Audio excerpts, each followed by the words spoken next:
राधे राधे मित्रों। आज कहानी खरगोश और कछुए की। हमने पहले कई बार सुनी है कि एक खरगोश होता है और एक कछुआ होता है। खरगोश कछुए को बोलता है कि मैं तुमसे बहुत तेज भागता हूँ और तुम मुझे कभी दौड़ में पीछे नहीं छोड़ सकते। तो कछुआ भी बोलता है कि चलो एक बार ट्राई करते हैं, इस बार में जो जीतेगा तो फाइनल विनर है। तो ये कह के कछुए और खरगोश में तय होता है और एक दोपहर वो दौड़ते हैं। दोनों जने शुरुआत करते हैं, टारगेट डिसाइड होता है कि यहाँ तक भागना है। और जैसे ही शुरू होता है खरगोश बहुत तेज भागता है और जब इतना आगे निकल जाता है तब उसको ये हो जाता है कि अब तो कछुआ मुझे पीछे नहीं छोड़ सकता। वो सोचता है कि चलो मैं यहाँ पर घास लगी है, हरी घास खा लेता हूँ। और हरी घास खाता है, फिर उसके बाद उसको लगता है कि यार थोड़ा सा आराम भी कर लेता हूँ। और आराम करने के लिए बैठता है और उसको नींद आ जाती है और वो सो जाता है। तो इसके बाद जब उसकी नींद खुलती है तो देखता है कि कछुआ ऑलरेडी पहुंच चुका है और जीता हुआ घोषित हो गया है। घोष सहृदय मान भी जाता है कि हाँ, कछुआ ही जीता हुआ और उसको सही घोषित किया गया। और इस कहानी का सार हमें यह बताया गया कि आराम हराम है। आराम करने से, क्योंकि खरगोश आराम करने लगा इसलिए हार गया। हमको कभी ये नहीं बताया गया कि अहंकार हारता है। कछुए का धीमे चलना और खरगोश का तेज भागना, ना उसमें कछुए की कोई गलती है ना इसमें खरगोश की कोई काबिलियत है, ये प्रकृति ने बनाया है। तो जिस समय खरगोश को ये अहंकार आया और उसने कछुए को देख के बोला कि तुम मुझे कभी पीछे नहीं छोड़ सकते, मैं तुमसे इतना तेज भागता हूं कि तुम कभी मुझे पीछे नहीं कर सकते, और उसी रेस में वो हार जाता है। नहीं तो हम जानते हैं कि कभी भी कछुए और खरगोश में दौड़ होगी तो कभी भी खरगोश नहीं हारेगा। तो इस कहानी को केवल इतना सा ही बताया गया था कि अहंकार हारता है, बट समाज ने हमें यह बताया कि आराम करने वाला हार जाता है, आराम हराम है। जबकि आराम शब्द आ राम, राम आए, हमें इस चीज का अनुभव ही नहीं है कि आराम होता कैसे।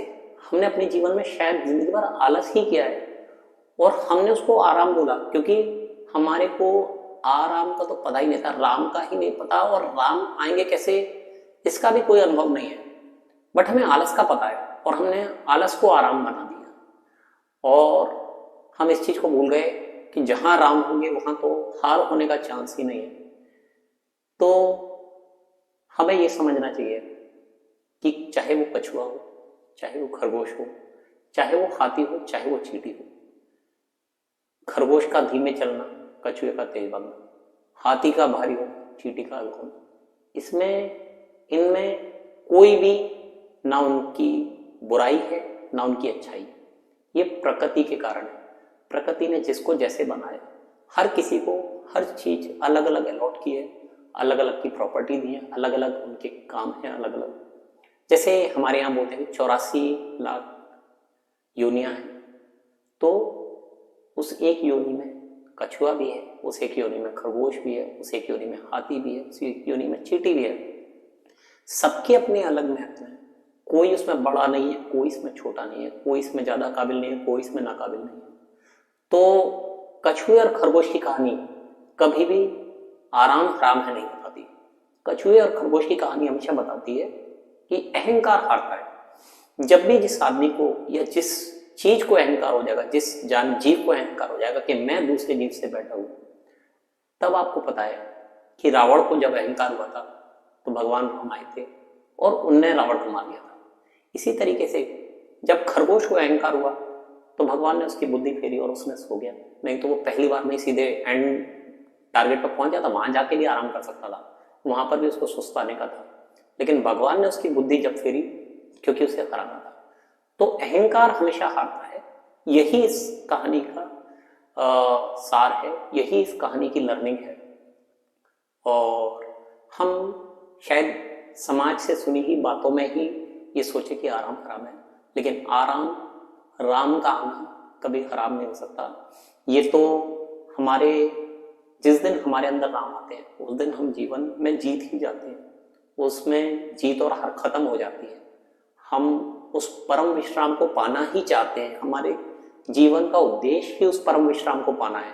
आप लोगों से पूछो कि तुम इतना पैसा क्यों कमाना चाहते हो, वो इसीलिए कमाना चाहते हैं कि एक दिन इतना पैसा हो जाए कि उन्हें कुछ करना ना पड़े, उनके पास हर सुख सुविधा हो, उनके पास हर तरीके का रिसोर्स हो, कि उन्हें बस आराम मिले। बट वो करके कब चाहते हैं, जब वो इस दुनिया में सब कुछ करके इतना इकट्ठा हो जाए तब जाके आराम करना चाहते हैं। तो आराम, परम विश्राम हर इंसान की चॉइस है, बट लोगों को पता नहीं है कि आराम और आलस में क्या डिफरेंस है। तो अभी के लिए बस इतना। राधे।